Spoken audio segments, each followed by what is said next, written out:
The other thing that surprises me, frankly, is how bitchy the book is. Comey goes out of his way to say the president isn't as tall as he thought he was. He checked out the size of his hands the first time they shook hands. One could argue that by getting into the kind of political food fight, that James Comey has done more damage to his own reputation than he has to President Trump's. Chris Wallace earlier today saying what perhaps some are thinking as they listen to the early stages of what's in James Comey's book, and some are wondering if it may end up doing him more harm than good. Did you tell him that the Steele dossier had been financed by his political opponents? No, I didn't even think I used the term Steele dossier. I just talked about additional material. But did he have a right to know that? That had been financed by his political opponents? I don't know the answer to that. Interesting. That's just one of the many things that fired FBI Director James Comey said in his first interview about his time with President Trump. Now, in a new National Review column by Jim Garrity titled Comey the Celebrity, several former agents speak out who were once defenders of the now ousted FBI director, saying that his new high-profile persona is not necessarily what is expected of an FBI director. My next guest is one of those, Michael German, former FBI special agent and a fellow at the Brennan Center for Justice. Michael, good to see you. Thanks for coming in tonight. Interesting piece. You and several other former agents spoke out by name and said that some of this is very uncomfortable and turns you off now about James Comey. Sure. And I was never really a great proponent of James Comey. I've been highly critical. Well, I look at the FBI's authorities and how they have expanded since 9/11 and how they're used against the most vulnerable populations who don't have access to high-priced attorneys.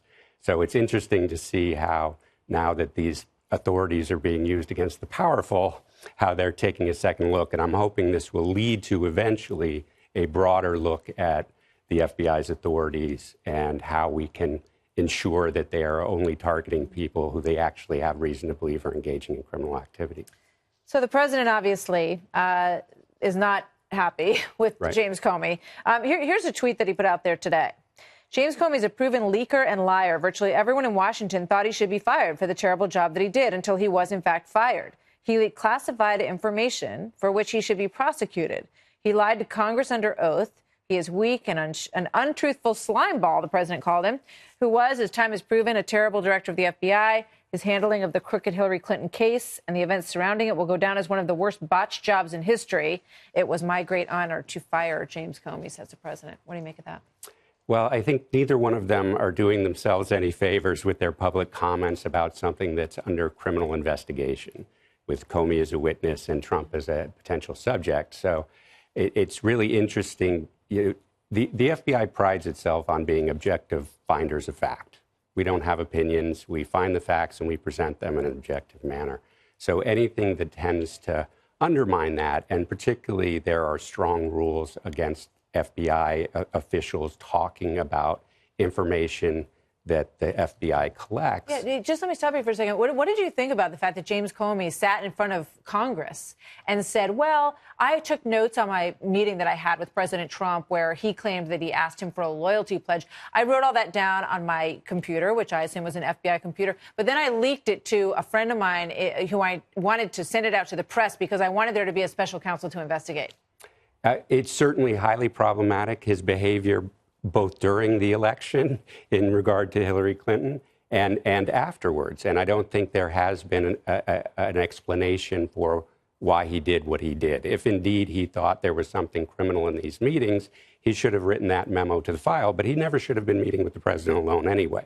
I mean, one of the first things you learn as an FBI agent is you never have a meeting with anyone alone, witness, subject, target. You know, you always want to make sure that there's at least one other person who can verify your interpretation of what happened. So there's certainly a lot to explain here. You know, fortunately, there are two investigations going, not just the Mueller investigation, but the IG investigation, which also has made some news this evening. So there's an opportunity to learn more, but I think it was a missed opportunity with the book to look into how it was the FBI missed the fact that the Russian government was meddling in our election during the election. Good question. Michael German, thank you very much. Good to see you. Great Hope you come back. You too.